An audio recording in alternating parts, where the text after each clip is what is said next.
أعوذ بالله من الشيطان الرجيم. بسم الله الرحمن الرحيم. ولا تحسبن الذين قتلوا في سبيل الله أمواتا بل أحياء عند ربهم يرزقون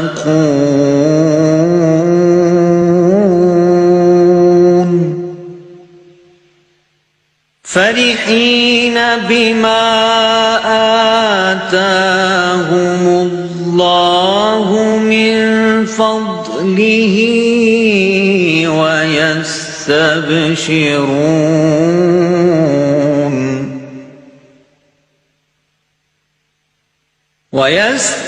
ويستبشرون بالذين لم يلحقوا بهم من خلفهم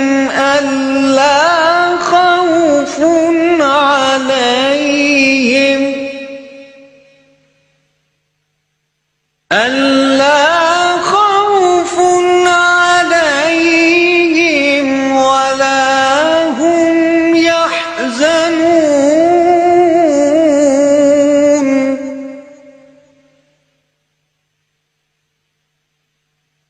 يستبشرون بنعمة من الله وفضل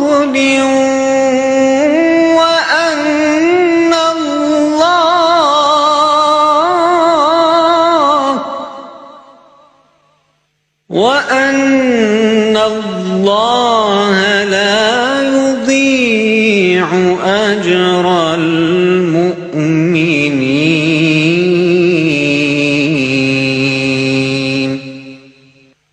صدق الله العظيم.